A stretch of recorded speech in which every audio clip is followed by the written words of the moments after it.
राधे राधे। पहले पार्ट में हमने ये सुना था कि उसे सौदागर के पास काम मिल गया और वो सौदागर के पास काम करने लगा। अगले पार्ट में अब ये सुनेंगे कि आगे की घटना क्या घटी। अब इस पार्ट को हम विस्तार से सुनेंगे। जब वो सौदागर के पास रहकर काम काज कर रहा था तो जिस नगर में वो सौदा बेचने गए तो उन्होंने देखा कि उस नगर में कुछ शादी समारोह हो रहा था।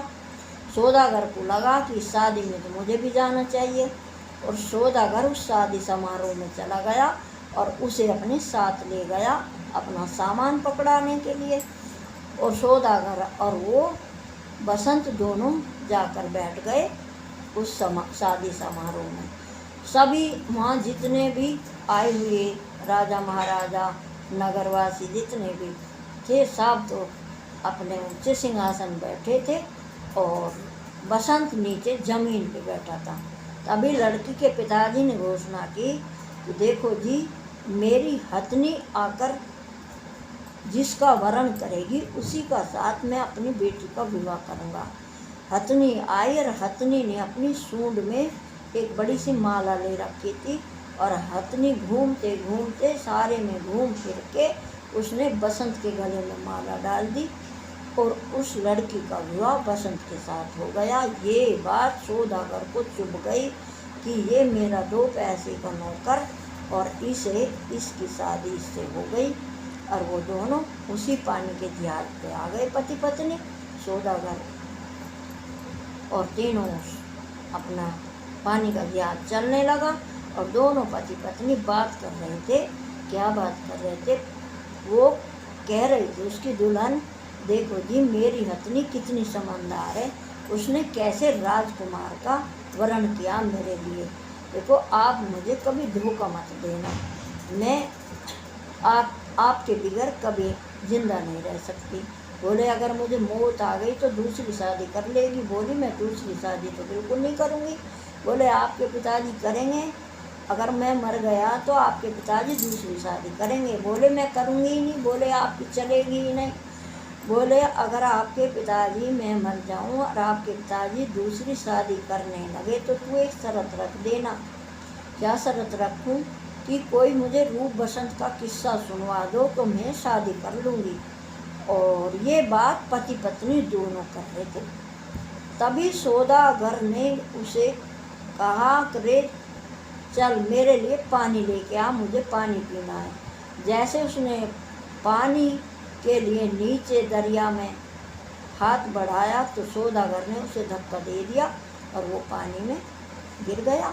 लेकिन उसी किश्ती से बारीक सी रस्सी लटक रही थी और वो रस्सी उसके हाथ में आ गई और उसने कस के पकड़ ली। और वो कहते हैं ना, डूबते हुए तो तिनके का सहारा बहुत होता है। और वो उस किश्ती के पीछे पीछे चला गया पानी में बह खिंचता हुआ। और वो जब तक होश में रहा जब तक उसने वो रस्सी छोड़ी नहीं। जब पानी की चोट इतनी होती है बेहोश हो गया, अब वो उसका हाथ छूट गया और बहते बहते वो फिर उसी घाट पे जा पहुंचा जिस घाट पे उसके माता पिता धोबी धोबन कपड़ा धो रहे थे। तब उन्होंने देखा, अरे ये तो हमारा बच्चा। उन्होंने पकड़ा, देखा तो जिंदा था। फिर उन्होंने दोबारा उसको उपचार करा और कहने लगा, अब बेटे तू कहीं मत जाना, 2 बार तू मौत के मुँह से बच गया। अब वो उसे बहुत प्यार करते हैं, कहीं भी जाने नहीं देते, बिस्तर पर लेटा रहता है और शरीर में भी कमजोरी थी। अब क्या हुआ कि सौदागर ने उसके साथ हाथापाई करनी शुरू कर दी और वो बड़ी बुद्धिमान औरत थी।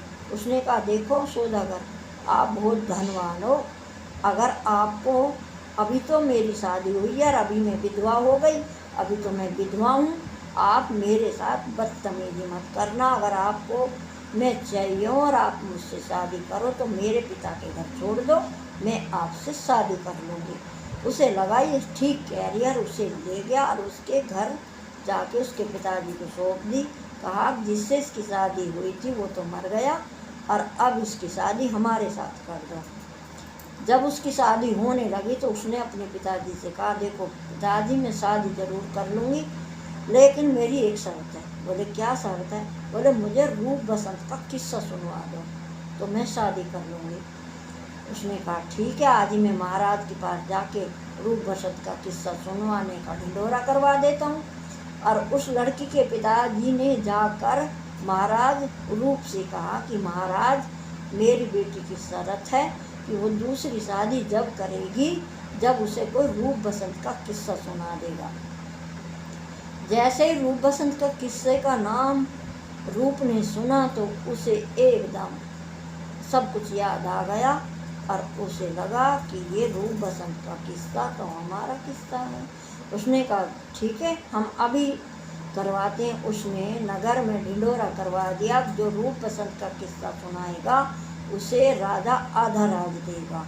और ये बात पूरे नगर में फैल गई और पूरे नगर के लोग सोचने लगे अगर रूप बसंत का किस्सा हमें आए तो हमें आधा राज मिल जाए। ये बात धोबी ने सुनी और धोबन से जाके कहा, अरे धोबन, तुझे रूप बसंत का किस्सा आता है? बोले महाराज, मुझे बहुत किस्से आते पर रूप बसंत का किस्सा नहीं आता। तभी वो बात लड़के ने सुनी और कहा, पिताजी क्या बात कर रहे हो, मुझे बताओ। उसने कहा, बेटा, नगर में ढिंढोरा करवा दिया राजा ने कि जो रूप बसंत का किस्सा सुना देगा उसे आधा राज मिलेगा। उसने कहा, पिताजी, रूप बसंत का किस्सा मैं सुना दूंगा और राजा से जाके कह दो कि मेरा बेटा रूप बसंत का किस्सा सुनाएगा, पर शर्त एक है, पर्दे में आएगा, पर्दे में जाएगा, पर्दे से के पीछे से रूप बसंत का किस्सा सुनाएगा। बोले ठीक है। धोबी ने जाके राजा से कहा कि मेरा बेटा आपको रूप बसंत का किस्सा सुना देगा, पर ये उसकी शर्त है। राजा ने तुरंत ही कपड़े का इंतजाम करवा दिया और कपड़े की ओट में ऐसी गली बनवा दी अपने राज से धोबी के घर तक। और वो कपड़े की ओट में गया और कपड़े की ओट में खड़ा होके रूप बसंत का किस्सा सुनाना शुरू कर दिया। और जब सब लोग रूप बसंत का किस्सा सुनने दरबार जा रहे थे, तभी वहाँ धीर सेन, उनका चाचा, भी अपने सर पे लकड़ियों का गट्ठा बाजार में बेचने जा रहा था। और तब उसने पूछा कि भाई सब लोग कहाँ जा रहे हो?